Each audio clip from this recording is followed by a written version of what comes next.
चलो, good morning. Valuation of goodwill में theory complete कर दी थी मैंने, 2 लेक्चर्स लिए थे। अब इसके एग्जांपल्स, उसमें फर्स्ट एग्जांपल जो पैम्पलेट में है उसका मैं फोटो आपको सेंड कर दूंगा, एमसीक्यू का है। और अब example number 2, financial position of ABC manufacturing company disclose the following as on 31st March 19. Balance sheet given and assets liabilities. Current year's profit 165,000. Opening balance of capital employed 9 lakhs. Compute the average capital employed. चलो, सिर्फ average capital employed हमें find करना है। Just MCQ है इसका। Working average capital employed, इसमें अगर आपने स्टेप्स देखे हो, सुपर प्रॉफिट मेथड में मैंने करवाया था। असेट्स में कौन सी असेट्स लेनी है, तो fix assets but excluding goodwill, investment but excluding non trade investment and current assets. तो असेट साइड पर गुडविल है, इग्नोर इट, क्योंकि हमें नई गुडविल फाइंड करनी, इसके लिए ये वर्किंग है। Land 5,25,000,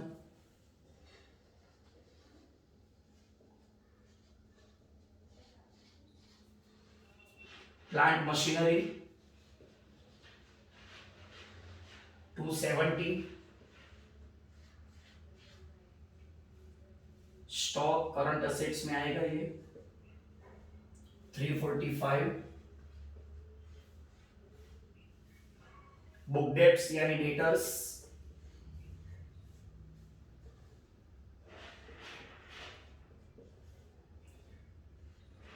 2,85,000 and cash at bank 21,000। Total इसका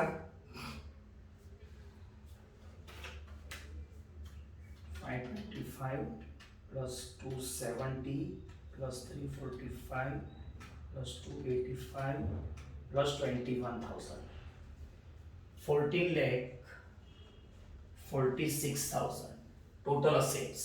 लेस लायबिलिटीज, लायबिलिटीज में third party liabilities excluding propose dividend, dividend नहीं लेना है इसमें। कैपिटल नहीं, कैपिटल रिजर्व नहीं, P&L नहीं, ये सब रिजर्व से, लायबिलिटीज नहीं है। टैक्स प्रोविजन, चलो लायबिलिटीज में टैक्स प्रोविजन 165,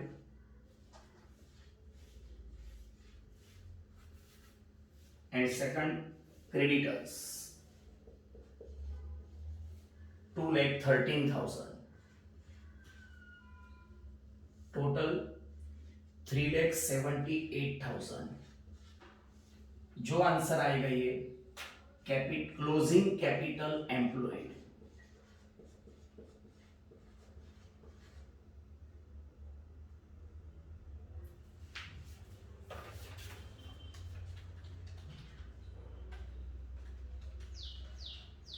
$10,68,000 बराबर। अब ऑप्शन वन में क्या दिया है देखो, करंट ईयर्स प्रॉफिट 165। अगर करंट ईयर्स प्रॉफिट दिया है, सेकंड पॉइंट नहीं दिया है, मान लो सेकंड ऑप्शन नहीं है, ओपनिंग कैपिटल, तो एवरेज कैसे फाइंड करना है, तो less 1/2 into current years profit. Current year 165, उसका 1/2 82,500,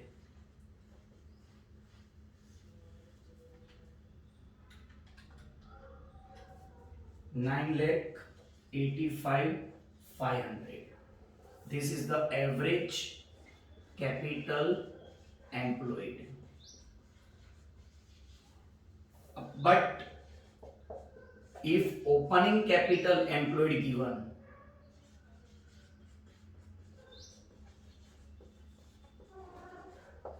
option 2।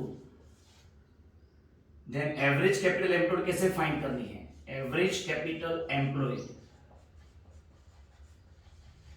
Is equal to opening capital employed plus closing capital employed divided by 2. Opening capital employed given in example option number 2 9 lakhs plus closing capital employed is already work out 10 lakh 68,000 divided by 2.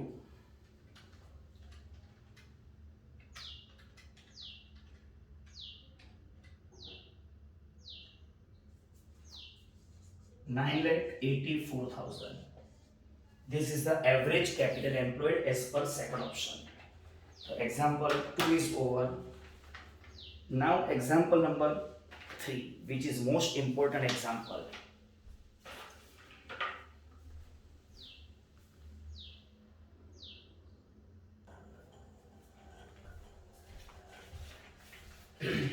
चलो अब जो first मैंने example calculate करवाया वो extra example था और दूसरा भी है एक्स्ट्रा, दोनों का फोटो भी मैं आपको सेंड कर लूंगा इस वीडियो के साथ।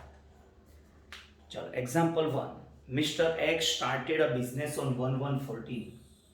On 31st March 18 he decided to sell his business to a company. From the following information calculate maintainable profit. सिर्फ मेंटेनेबल प्रॉफिट यानी सुपर प्रॉफिट मेथड जो है उसमें फर्स्ट स्टेप जो था सिर्फ वही कैलकुलेट करना है। To compute the goodwill, goodwill नहीं कॉम्प्यूट करना है, उसके लिए मेंटेनेबल प्रॉफिट कैलकुलेट करना है। तो profits of the past years were as follows. एक मिनट, गुडविल के साथ ही एग्जांपल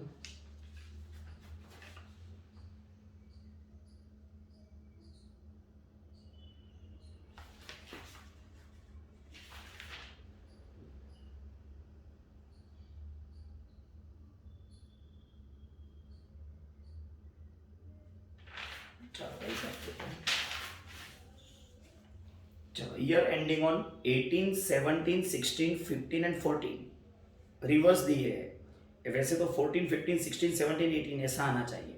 अब 2014 में देखो प्रॉफिट कितना है, नीचे वाला ईयर 10,000। अब कंटिन्यूअस देखो प्रॉफिट क्या हो रहा है, 10, 40, 50, 60, 93। Continuous profit is rising, means weights are to be used. अगर आपने स्टेप्स देखे हो वीडियो में तो आपको वीडियो में बोला था, मैंने लिखा भी था कि इफ प्रॉफिट इज राइजिंग और falling continuously then weights are used. चलो अब 5 साल का प्रॉफिट है 2014, 15, 16, 17 और 18। First years profit 10,000, 40,000, 50,000, 60,000 and 93,000. 93,000. चलो इंफॉर्मेशन नंबर 2, ऑन 1/7/16, 1/7/16 यानी कौन से साल में आएगा, 2016 जो ऊपर दिया है third year.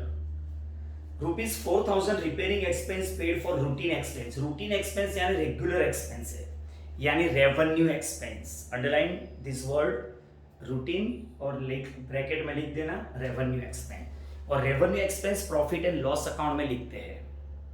4,000 repairing expense paid for the routine expense of A plant, यानी रिपेयरिंग एक्सपेंस है प्लांट का, नॉर्मल रिपेयरिंग है। P&L में डेबिट साइड लिखना चाहिए, यानी प्रॉफिट में से लेस करना चाहिए। वो तो पता है ना, एक्सपेंस है यानी प्रॉफिट में से लेस करना है। P&L में डेबिट में यानी प्रॉफिट में से लेस। लेकिन इन लोगों ने क्या किया, वेयर कैपिटलाइज यानी उन लोगों ने कैपिटलाइज कर दिया था। कैपिटलाइज कर दिया यानी उन लोगों ने कैपिटल एक्सपेंडिचर कंसीडर किया, और कैपिटल एक्सपेंडिचर यानी प्लांट में प्लस कर दिया, और प्लांट में प्लस कर दिया यानी उस पर डेप्रिसिएशन भी रॉन्गली चार्ज कर दिया, क्योंकि वैसे तो ये प्लांट में चार्ज करना नहीं था, प्लांट में ऐड करना नहीं था। ये तो रेवेन्यू एक्सपेंस है, रूटीन एक्सपेंस है। It should be recorded in profit and loss account, but they have added in the plant and machinery and on which depreciation has already been charged. Depreciation भी उन लोगों ने charge कर दिया था, तो वो रिवर्स करना पड़ेगा। पहले तो याद रखना, रेवेन्यू एक्सपेंस है तो पीएनएल में आना चाहिए, यानी प्रॉफिट में से लेस करना था, लेकिन इन लोगों ने एसेट में प्लस कर दिया, तो उस पर डेप्री भी उन लोगों ने चार्ज कर दिया था, बराबर। तो अब इफेक्ट कैसे देंगे समझना पड़ेगा, रट्टा नहीं मार सकते आप। चलो अब 16 में लेस रिपेयरिंग एक्सपेंस है तो प्रॉफिट में लेस करना था, जो नहीं किया उन लोगों ने, क्योंकि उन लोगों ने प्लांट में प्लस कर दिया था, लेकिन हम तो एक्सपर्ट हैं, तो हमें तो प्लांट प्रॉफिट में से ये लेस करना है, रिपेयरिंग एक्सपेंस। 16 में 4000, और इन लोगों ने क्या लफड़ा किया, प्रॉफिट में से लेस करने की जगह प्लांट में प्लस कर दिया, और प्लांट पर डेप्रिसिएशन भी उन लोगों ने चार्ज कर दिया ये 4000 पर, यानी डेप्री फर्स्ट वर्किंग डेप्री 4000 पर कौन सी डेट को है 1716, और ये 2016 है। सिंगल ईयर जब होता है 2016, बराबर, तो जनवरी से दिसंबर तक होता है, पता है होगा वो तो, कपल में ईयर हो 15-16 तो अप्रैल टू मार्च होता है, यह सिंगल ईयर है, यानी कि वैसे भी ऊपर लिखा है दिसंबर एंडिंग, तो 17 से इन लोगों ने डेप्री चार्ज किया था। देखो 1716 को ये रिपेयरिंग एक्सपेंस हुआ, तो इन लोगों ने डेप्री भी 17 से ही चार्ज किया होगा, तो पहले साल 31 दिसंबर 16 को पहला ईयर कंप्लीट हुआ, यानी 6 मंथ्स हुआ, पहला मंथ पहला साल, यानी 4000 पर कितना परसेंट डेप्री है 10 इंटू 6 मंथ्स 200 रुपीज डेप्रिसिएशन, यानी बुक वैल्यू आई 3800, बराबर, ये 1117 की बुक वैल्यू है।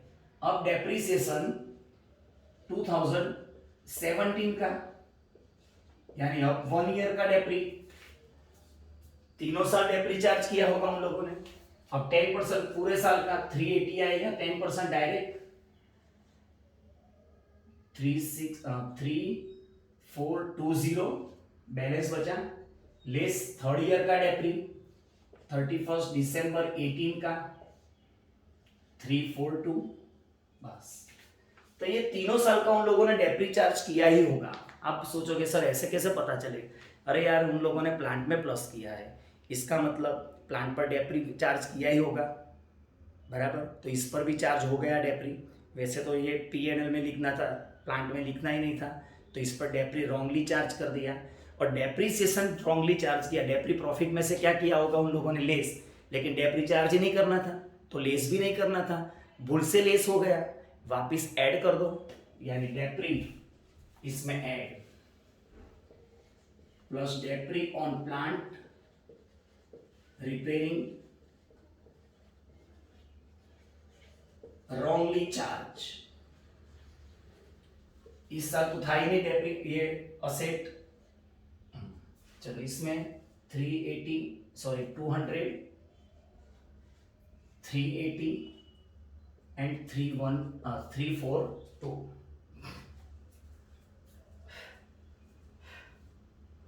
चलो डेप्रिसिएशन कौन सी मेथड से चार्ज करते थे, ऐसा कुछ दिया है, चेक कर लेना डेप्रिसिएशन की मेथड।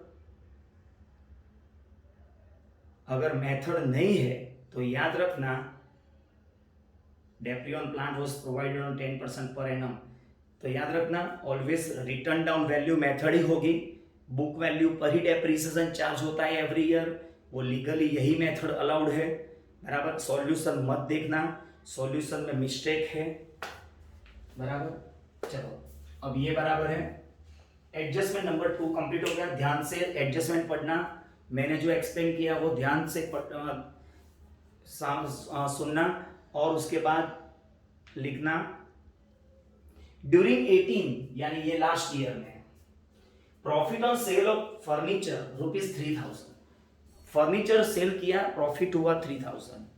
अब फर्नीचर बेचना हमारा बिजनेस नहीं था, फर्नीचर तो हम फॉर एग्जांपल क्लासेस में मैं बेंचेस जो मेरी होती है वो बेचकर मुझे प्रॉफिट हुआ, वो मेरा बिजनेस का प्रॉफिट नहीं है, ये मेरा बिजनेस नहीं है बेंचेस सेल करना, वो तो जरूर नहीं थी इसलिए बेच दिया, बराबर। तो ये प्रॉफिट बिजनेस रिलेटेड नहीं है, नॉन ऑपरेटिंग इनकम है।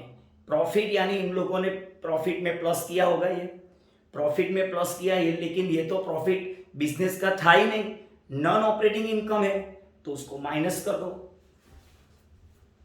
Less profit on sale of furniture 2018 में 3000, याद रखना ये लेस करना है, ये ऐड है और ये लेस है। आगे closing stock for the year 14 was under valued bye 10,000। Closing stock 2014 का, अब प्लस माइनस क्या करना है देखते हैं। क्लोजिंग स्टॉक अंडर वैल्यूड यानी कम वैल्यू लिखी है, closing stock under valued bye 10,000। अब क्लोजिंग स्टॉक अगर आपको याद हो, profit and loss account, trading account जब आप बनाते थे तो यहां पर ओपनिंग स्टॉक लिखते थे और यहां पर closing stock. Closing stock credit में यानी इनकम साइड लिखते थे, यानी क्लोजिंग स्टॉक इनकम है ऐसा समझो। अगर इनकम यहां पर लिखते तो इनकम प्रॉफिट में क्या होता है, प्लस, बराबर। अरे यार क्रेडिट में लिखा है, क्रेडिट यानी इनकम साइड में लिखते जाओ तो प्रॉफिट बढ़ता जाएगा, लेकिन इन लोगों ने अंडर वैल्यूड किया है, यानी यहां पर वैल्यू लिखी नहीं है, 10,000 वैल्यू नहीं लिखी है, कम लिखी है। क्लोजिंग स्टॉक की वैल्यू अंडर वैल्यूड है, यानी इनकम में 10,000 नहीं लिखा है, यानी प्रॉफिट में 10,000 प्लस नहीं हुआ है, तो नहीं हुआ है तो कर दो प्लस, यानी ये आएगा प्लस में 2014 में 10,000। अब माइंड अप्लाई करना पड़ेगा, 14 का क्लोजिंग स्टॉक, 15 का ओपनिंग स्टॉक, यानी 15 में ये ओपनिंग स्टॉक है, बराबर 15 में, तो ओपनिंग स्टॉक 10,000, इसमें भी कम ही लिखा होगा, क्लोजिंग स्टॉक जो लिखा होगा वही ओपनिंग में जाएगा दूसरे साल, बराबर। ये साल में यानी कि ओपनिंग स्टॉक 10,000 यहां पर भी नहीं लिखा, यानी एक्सपेंस साइड नहीं लिखा है, 2015 में एक्सपेंस साइड नहीं लिखा है, यानी एक्सपेंस नहीं लिखा है, यानी प्रॉफिट में से लेस नहीं हुआ है। देखो ऐसा सोचना पड़ेगा आपको, ओपनिंग स्टॉक यानी एक्सपेंस कम लिखा है यानी नहीं लिखा है। हम ऐसा बोलेंगे 40 स्टूडेंट है, 10 कम आए यानी कितने आए, 30, 10 कम आए यानी नहीं आए, समझे, यानी 10,000 कम लिखा है यानी नहीं लिखा है।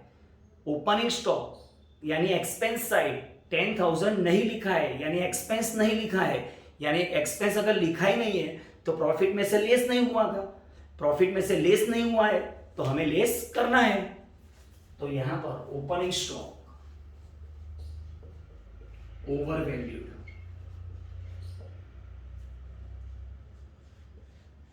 10,000 माइनस करना है। और last point number 5, additional amount 4,000 should be provided to cover the management cost. Management expense है 4,000 प्रोवाइड करना बाकी है, तो कौन से साल में ऐसा स्पेसिफिक नहीं लिखा है, यानी एवरी ईयर लिखना है, एक्सपेंस माइनस करना है, management cost every year 4,000।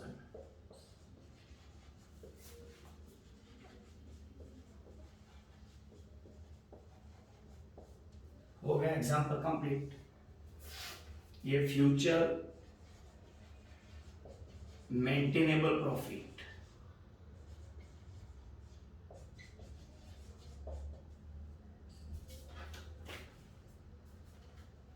Ten और 10 20 माइनस 4 16,000, 40 माइनस 14 26,000,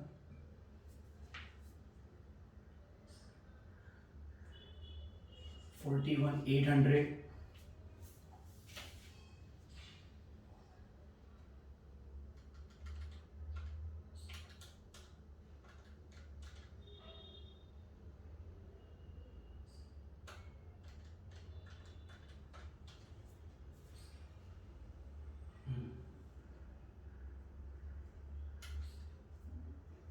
minus 4 56,000 minus 380 55,625 93,000।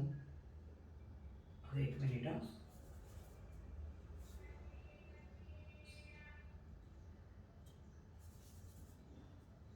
ये प्लस करना था 200 बराबर ना।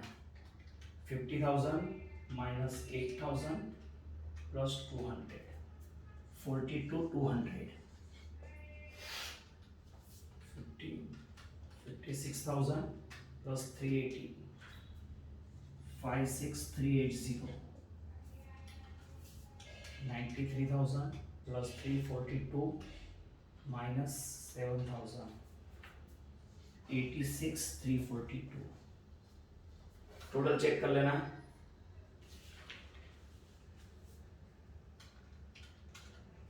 ये प्लस करना था, हो गया बराबर है। चलो 16,000 प्लस 26,000, 42,200, 56,380 प्लस 86,342, 226,922। ये आ गया टोटल इसका, डिवाइडेड बाय, सॉरी डिवाइडेड नहीं, अभी तो ये एडजस्टमेंट हुआ है। चलो हाँ, अब एग्जाम्पल में आपको क्या करना है, ये आपने क्या वर्किंग किया पहले, तो पहले आपने जो वर्किंग किया, ये जो उन लोगों ने मिस्टेक की थी वो हमने रेक्टिफाई कर दी है, यानी ये प्रॉफिट करेक्ट प्रॉफिट आया है। अब प्रॉफिट कंटिन्यूअसली राइजिंग था, इसलिए हमें क्या यूज करना है, वेट, यानी आपको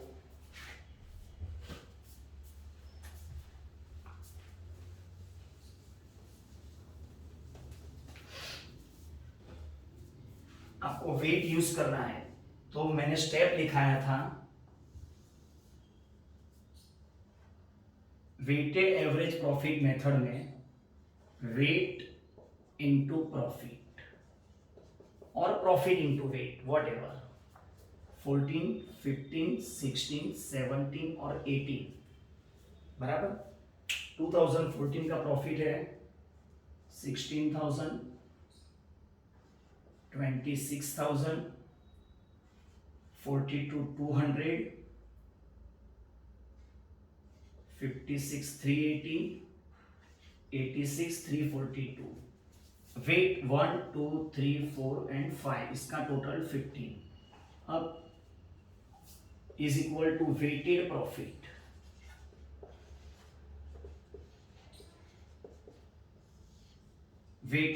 मल्टीप्लाई कर दो, 16,000, 52,000, अब इसका multiply 42,200 into 3, 126,600, 56,380 to 4, 225,520, 86,342 into 5, 431,710 total इसका।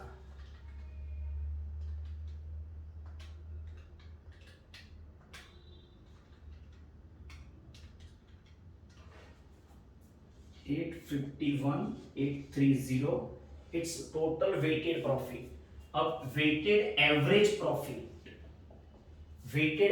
प्रॉफिट कैसे कैलकुलेट करना है, टोटल वेटेड प्रॉफिट यानी this one 851,830 divide by total weight यानी ये टोटल 15, आंसर आएगा 5,6,789 रुपीज। दिस इज AFMP यानी एवरेज फ्यूचर मेंटेनेबल प्रॉफिट।